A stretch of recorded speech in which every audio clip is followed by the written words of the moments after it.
ஹதீஸ் வந்திருக்கிறது. ரசூலுல்லாஹ்வுடைய பிரதானமான உபதேசங்களில் கட்டுப்பட்டது துஹா தொழுகையை நீங்கள் விட்டுவிடாதீர்கள், பல்வேறு விதமான பரக்கத்துகள் இதில் இருக்கிறது. அதற்கு அபூ ஹுரைரா ரலியல்லாஹு அன்ஹு அவர்கள் அறிவிப்பார்கள், புகாரியிலே பதிவாக இருக்கும், ரசூலுல்லாஹ் எனக்கு பிரத்யேகமாக சொன்னார்கள், வசியத் செய்தார்கள், உபதேசம் செய்தார்கள் 3 விஷயத்தை கொண்டு. அந்த 3லே முக்கியமானது ஸலாத்துல் துஹா, துஹா தொழுகையை நீங்கள் கைவிட்டு விடாமல் கடைபிடியுங்கள் என்று எனக்கு சொல்லித் தந்தார்கள். நாம் கேட்டு கிடைத்த அருள் என்பது இருக்கலாம் வாழ்க்கையிலே. கேட்காமலேயே பல அருளை அல்லாஹ் நமக்கு தந்திருக்கிறான், பல்வேறு நிஅமத்துகளை தந்திருக்கிறான். அதிலே முக்கியமானது, பிரதானமானது, நாமெல்லாம் அல்லாஹ் என்று இறைவனை ஒருவன் என்று ஏற்றிருக்கிறோம். இறை தூதர் முஹம்மது நபி ஸல்லல்லாஹு அலைஹி வஸல்லம் அன்னவருடைய தூதுத்துவத்தை ஏற்ற ஒரு ஈமானை பெற்ற இறை நம்பிக்கையாளர்களாக இருக்கிறோம். அன்பிற்குரியவர்களே, இது ஆகப்பெரிய கிருபை, ஆகப்பெரிய நிஅமத், அருள். பொதுவாகவே நன்றி செய்கிற பொழுது மென்மேலும் உங்களுக்கு நாம் கொடுத்த அருளை அதிகரித்து தருவோம் என்று அல்லாஹ் சொல்கிறான்.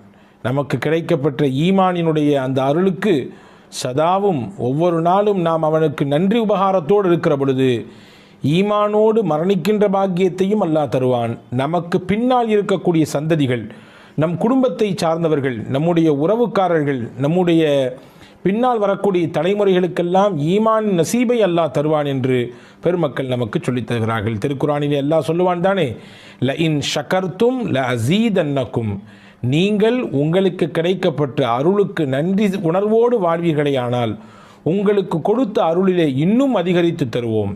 வல இன் கஃபர்தும், நீங்கள் நன்றியை மறப்பீர்களேயானால்,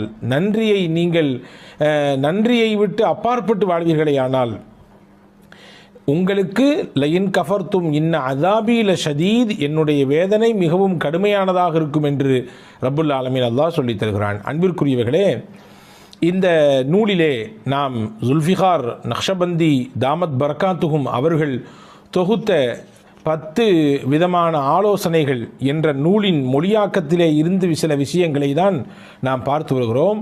அந்த நூலிலே ஹஜ்ரத் ஜுல்ஃபிகார் நக்ஷபந்தி ரஹிமஹுல்லா அவர்கள், தாமத் பரக்காத்துஹும் அவர்கள் சொல்கிறார்கள், நன்றி உணர்வோடு வாழக்கூடிய மனிதராக நாம் இருப்பதற்கு நாயகத்திடத்திலிருந்து சில பாடங்களை எடுத்துக்கொள்ள வேண்டும்.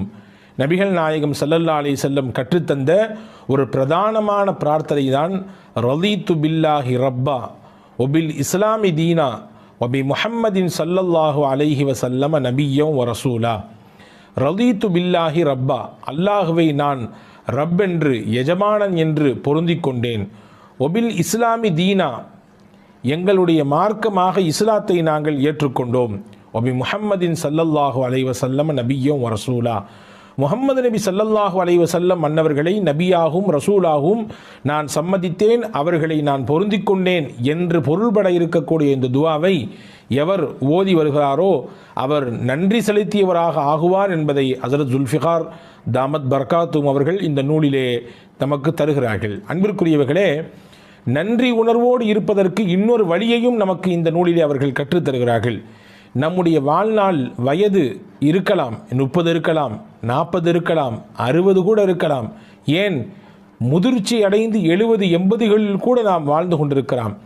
எத்தனை ஆண்டுகள் வாழ்ந்தாலும் நாம் வாழும் காலம் வரை நம்முடைய இருப்பு இந்த நிமிடத்தில் இப்பொழுது இருக்கிறோமே, இந்த நொடி பொழுது இதுவரை நமக்கு கிடைக்கப்பட்ட எல்லா விஷயங்களும் அல்லாஹ்வின் அருளை கொண்டே கிடைக்கப்பட்டது. எனக்கு கிடைத்த செல்வம், எனக்கு கிடைத்த அந்தஸ்து, எனக்கு கிடைத்த கல்வி, எனக்கு கிடைத்த பொருளாதாரம், எனக்கு கிடைத்த சமூக அந்தஸ்து, எனக்கு கிடைத்த சிறப்பு என்று என்னுடைய வாழ்வியலோடு தொடர்புடைய அத்துணை விஷயங்களும் யார் மூலம் கிடைத்தது? அல்லாஹுவின் மூலம்தான் கிடைத்தது. இனிவரும் காலங்களில் என்னுடைய வாழ்க்கையின் பிற்பகுதி, நான் 30 வருட காலம் நான் வாழ்ந்து இப்பொழுது 31வது வயதில் இருக்கிறேன், அல்லது 40 வயதில் இருக்கிறேன், அல்லது 60 வயதில் இருக்கிறேன்.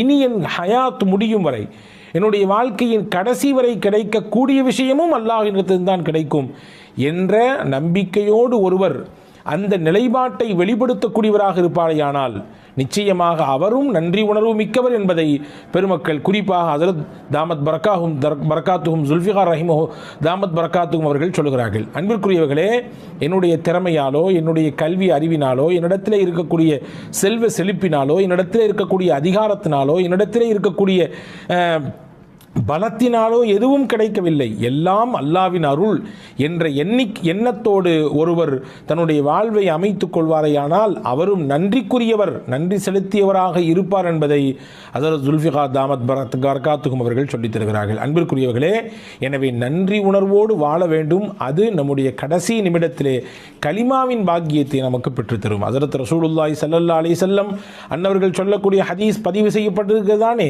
நாம் எல்லாம் பல தடவை கேட்டிருப்போம் தானே. முஸ்லிம் ஷரீஃபிலே வருகிறது, ரசூலுல்லாஹி ஸல்லல்லாஹு அலைஹி வஸல்லம் சொல்வார்கள், அபூதருல் கிஃபாரி ரலியல்லாஹு அன்ஹு அவர்களுடைய அறிவிப்பு, குல் யுஸ்பிஹு அலா குல்லி சுலாமா மின் அஹதிக்கும் சதகா.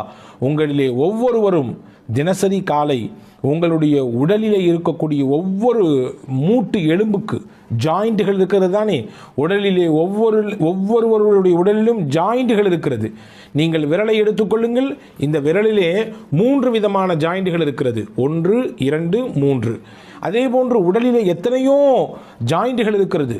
ஹஜ்ரத் ரசூலுல்லாஹி ஸல்லல்லாஹு அலைஹி வஸல்லம் சொன்னார்கள் 360 ஜாயிண்ட்டுகள் இருக்கிறது, 360 மூட்டு இணைப்புகள் இருக்கிறது. இந்த ஒவ்வொரு இணைப்புக்கும் ஒவ்வொரு சதக்கா தர வேண்டும் என்றார்கள் ரசூலுல்லாஹி ஸல்லல்லாஹு அலைஹி வஸல்லம். ஏனென்றால் காலையில் நீங்கள் எழுகிற பொழுது ஆரோக்கியமாக எழுகிறீர்கள். ஹஜ்ரத் அல்லாமா குர்துபி ரஹ்மத்துல்லாஹி அந்த ஹதீஸுக்கு விளக்கம் எழுகிற பொழுது இப்படி எழுதுவார்கள், எந்த மனிதனுடைய ஜாயிண்டுகள் செயல்படாமல் ஸ்தம்பித்து விட்டதோ அவனுடைய வாழ்க்கையும் முடமாகி போகும். நினைத்து பாருங்கள், நம்முடைய கையிலே 5 விரல் இருக்கிறது. நாம் நினைத்த மாதிரி நாம் மடக்கிக் கொள்கிறோம், விரித்து கொள்கிறோம், நினைத்ததை பிடித்து தூக்குகிறோம், தேவை உள்ளதை நாம் தட்டுகிறோம், அதே போன்று எடுக்கிறோம் வைக்கிறோம், இப்படி பல விஷயங்களை செய்கிறோம். அப்படி இருக்குதானே. ஆனால் இந்த ஜாயிண்ட்டுகள் எல்லாம் செயல்படாமல் போனது என்று வைத்துக் கொள்ளுங்கள், அப்படியே முடமாகி போய்விடும், எதுவுமே செய்ய முடியாது. பிடிப்பதற்கு சிரமமாகி போய்விடும், எழுதுவதற்கு சிரமமாகி போய்விடும், வாசிப்பதற்கு கஷ்டமாகி போய்விடும், எல்லாம் முடம்தான். ஹஜ்ரத் அல்லாமா குர்துபி ரஹ்மத்துல்லாஹி இது பெரிய நிஅமத், இது அல்லாஹ் கொடுத்த பெரும் நிஅமத். ஒவ்வொரு நாளும் காலை எடுக்கிற பொழுது நம்முடைய ஜாயின்கள் எல்லாம் செயலோடு இருக்கிறது என்றால் அது பெரும் நிஅமத். எனவே தான் ரசூலுல்லாஹி ஸல்லல்லாஹு அலைஹி வஸல்லம் ஒவ்வொரு நாள் காலையும் நீங்கள் 360 தர்மம் செய்யுங்கள், காரணம் உடலிலே 360 மூட்டுகள் இருக்கிறது என்று சொன்னார்கள். சஹாபாக்கள்லாம் கேட்டாங்க, ஏழை சஹாபாக்கள் எங்களால் எப்படி முடியும், 360 தர்மம் செய்ய முடியும் என்றால் எங்களால் எப்படி வாய்ப்பு இருக்கிறது, நாங்கள் ஏழைகளாச்சே. இப்போ ரசூலுல்லாஹ் சொன்னாங்க, அதுக்கு ஃபகுல்லு தஸ்பீஹத்தின் சதகா, சுபஹானல்லாஹ் என்ற தஸ்பீஹ் சொல்லுங்கள், அது ஒரு சதகா. ஒக்குல்லு தஹ்மீதத்தின் சதகா, அல்ஹம்துலில்லாஹ் என்று சொல்லுங்கள், அதுவும் ஒரு சதகா. ஒக்குல்லு தஹ்லீலத்தின் சதகா, லா இலாஹ இல்லல்லாஹ் என்று சொல்லுங்கள், அதுவும் ஒரு சதகா. ஒக்குல்லு தக்பீரத்தின் சதகா, அல்லாஹு அக்பர் என்று சொல்லுங்கள், அதுவும் ஒரு சதகா. அம்ரும் பில் மஅரூஃபி சதகா, நல்லதை பிறருக்கு சொல்லிக் கொடுங்கள், அதுவும் சதகா. நஹியன் அனில் முன்கரி சதகா, தீமையிலிருந்து ஒரு மனிதரை தடுத்து நிப்பாட்டுங்கள், அதுவும் சதகா தான். சொல்லிட்டு சொன்னாங்க ஸல்லல்லாஹு அலைஹி வஸல்லம், வ யுஜ்ஸி மின் தாலிக குல்லஹு ரக்அத்தானி யர்கஉஹுமா மின் அத்-துஹா. இது எல்லாத்துக்கும் போதுமான ஒன்றை சொல்லட்டுமா, 2 ரக்காயத் துஹாவினுடைய தொழுகை தொழுங்கள், நான் மேலே வசித்து காட்டிய அத்துணை நன்மையும் அதில் பொதிந்திருக்கிறது என்றார்கள் நபிகள் நாயகம் ஸல்லல்லாஹு அலைஹி வஸல்லம். இங்கே 2 விஷயத்தை அந்த ஹதீஸிலிருந்து விளங்கணும். ஒன்று, ஒவ்வொரு நாளும் தனக்கு கிடைக்கப்பட்ட அருளுக்கு ஒரு மனிதர் நன்றி உள்ளவனாக இருக்க வேண்டும் என்பதை ரசூலுல்லாஹ் அந்த ஹதீஸை சொல்கிறாங்க. நன்றி செய்வதற்குரிய வழி என்ன என்பதை சஹாபாக்கள் கேட்ட பொழுது எளிமையான வழியை, நன்றி செய்வதற்குரிய வழியை அழகாக பெருமானா சொல்லித் தருகிறார்கள். தஸ்பீ செய்யுங்கள், தஹ்மீது செய்யுங்கள், அல்லாஹ் அக்பர் என்று சொல்லுங்கள், லா இலாஹ இல்லல்லாஹ் சொல்லுங்கள், எதுவும் இல்லையா, இது எல்லாத்தினுடைய நன்மையையும் நான் பின்னால் சொல்லக்கூடிய ஒரு விஷயம் உங்களுக்கு பெற்றுத்தந்துவிடும். அதுதான் லுஹாவினுடைய 2 ரக்காய் தொழுகை என்று நபிகள் நாயகம் ஸல்லல்லாஹு அலைஹி வஸல்லம் சொன்னார்கள். ஆயிஷா ரலியல்லாஹு தஆலா அவர்கள் அறிவிப்பார்கள், ஹதீஸிலே பதிவாக இருக்கிறது, முஸ்லிமிலே வந்திருக்கிறது, கான ரசூலுல்லாஹி ஸல்லல்லாஹு அலைஹி வஸல்லம் யுஸல்லி ஸலாத்தல் லுஹா அர்பஅன், நபிகள் நாயகம் தொடர்ச்சியாக 4 ரக்காயத் லுஹாவினுடைய தொழுகையை எப்பொழுதுமே தொழுது வருவார்கள் என்று ஹஜ்ரத் அன்னை ஆயிஷா ரலியல்லாஹு தஆலா அவர்கள் சொல்கிறார்கள். நாடினால் பெருமானால் யஸீது மாஷா அல்லாஹ், அல்லாஹ் நாடினால் அவர்கள் அதைவிட கொஞ்சம் கூட்டிக் கொள்வார்கள். ஹதீஸ் வந்திருக்கிறது. ரசூலுல்லாஹ்வுடைய பிரதானமான உபதேசங்களில் கட்டுப்பட்டது லுஹா தொழுகையை நீங்கள் விட்டுவிடாதீர்கள், பல்வேறு விதமான பரக்கத்துகள் இதில் இருக்கிறது. ஹஜ்ரத் அபூ ஹுரைரா ரலியல்லாஹு அன்ஹு அவர்கள் அறிவிப்பார்கள், புகாரியிலே பதிவாக இருக்கும், ரசூலுல்லாஹ் எனக்கு பிரத்யேகமாக சொன்னார்கள், வசியத் செய்தார்கள், உபதேசம் செய்தார்கள் 3 விஷயத்தை கொண்டு. அந்த 3லே முக்கியமானது சொலாத்துல் லுஹா, லுஹா தொழுகையை நீங்கள் கைவிட்டு விடாமல் கடைபிடியுங்கள் என்று எனக்கு சொல்லித் தந்தார்கள். ஹதீஸில் வந்திருக்கிறது, நபிகள் நாயகம் ஸல்லல்லாஹு அலைஹி வஸல்லம் சொல்லக்கூடிய ஹதீஸ். ஹஜ்ரத் அபூதர் ரலியல்லாஹு அன்ஹு, ஹஜ்ரத் அபூதருல் கிஃபாரியும் அபு தர்தா ரலியல்லாஹு அன்ஹு அவர்களும் அறிவிப்பார்கள். முஸ்னத் அஹ்மதிலே இந்த ஹதீஸ் பதிவாக இருக்கிறது. அல்லாஹ் சொல்வதாக ரசூலுல்லாஹ் சொன்னார்கள், இப்ன ஆதம், ஆதமுடைய மகனே, இர்க அலி மின் அவ்வலின் நஹாரி அர்பஅ ரக்அத்தின், எனக்காக வேண்டி பகலினுடைய ஆரம்ப பகுதியிலே 4 ரக்காய் தொழுதுவா, அக்ஃபிக ஆஹிரஹு, நீ அப்படி தொழுது வருவதை வளமையாக்கி கொண்டால், இந்த லுஹாவினுடைய தொழுகையை கடைபிடிப்பதை நீ வளமையாக்கி கொண்டால், அன்றைய நாள் முழுக்க உனக்கு உன் தேவைக்கு நானே போதுமானவன். அல்லாஹ் சொல்கிறான், உனக்கு என்னென்ன விஷயமெல்லாம் இருக்கிறதோ அத்துணைக்கும் நான் பொறுப்பு, நான் உனக்கு பொறுப்பாளியாக வந்து விடுகிறேன் என்று அல்லாஹ் சொன்னதாக நபிகள் நாயகம் ஸல்லல்லாஹு அலைஹி வஸல்லம் சொன்னார்கள். ஒரு ஹஜ்ஜி, ஒரு பரிபூர்ணமான உம்ரா, அதனுடைய நன்மையை பெற வேண்டும் என்ற ஆசை இருக்கிறதா, தினசரி துஹா தொழுது வாருங்கள் என்று பெருமானா சொன்ன ஹதீஸ் முஸ்லிமிலே பதிவாக இருக்கிறது. ஹஜ்ரத் அனஸ் இப்னு மாலிக் ரலியல்லாஹு அன்ஹு அவர்களுடைய அறிவிப்பாக, நாங்கள் எங்கள் வாழ்க்கையில் பரக்கத்தை எதிலிருந்து பெற்றுக்கொண்டோம்? லுஹா தொழுகையின் மூலமாக பெற்றுக்கொண்டோம். இன்று பரக்கத்தில்லை, மிகப்பெரிய பஞ்ச நிலை ஏற்பட்டிருக்கிறது, மாத வருமானம் போதாக்குறையாக இருக்கிறது, பத்தாக்குறையாக இருக்கிறது, எங்களுக்கு நெருக்கடியான வாழ்க்கை இருக்கிறது, ரஹ்மத்தும் பரக்கத்தும் வேண்டும் என்று கேட்கக்கூடியவர்கள் நிறைய நம்மிலே உண்டு. அவர்களுக்கெல்லாம் நபிகள் சொல்லக்கூடிய பாடம், லுஹா தொழுகையை கையில் எடுங்கள். அன்பர்களே, லுஹாவிலே இவ்வளவு பெரிய நன்மைகள் இருக்கிறது. லுஹா தொழுகையிலே ரசூலுல்லாஹி ஸல்லல்லாஹு அலைஹி வஸல்லம் அன்னவர்கள் இந்த ஹதீஸின் ஊடாக 2 செய்தியை சொல்லிவிட்டார்கள். ஒவ்வொரு நாளும் அல்லாஹ் உங்களுக்கு வழங்கியிருக்கக்கூடிய அருளை நீங்கள் மறந்து விடாதீர்கள், அவனுக்கு நன்றி செய்து கொண்டே இருங்கள்.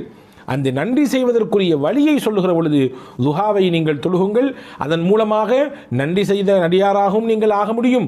உங்கள் வாழ்க்கையிலே கிடைக்க வேண்டிய எல்லா விதமான விஷயங்களுக்கும் அல்லாஹ் உங்களுக்கு பொறுப்பாளியாக மாறுகிற உயர்ந்த அந்தஸ்திற்கு உயர முடியும் என்பதையும் நபிகள் நாயகம் ஸல்லல்லாஹு அலைஹி வஸல்லம் இந்த ஹதீஸின் வழியாக நமக்கு சொல்லித் தருகிறார்கள். அன்பர்களே, எனவே நன்றி உள்ள அடியாராக நாம் இருக்கிற பொழுது நிச்சயமாக நமக்கு அல்லாஹ் வழங்கியதை இன்னும் அதிகப்படுத்துவான் என்பது ஒருபுறம் இருந்தாலும், மறுபுறம் முக்கியமாக நம்முடைய கடைசி சமயத்திலே கலிமாவின் பாக்கியம் கிடைக்கும்.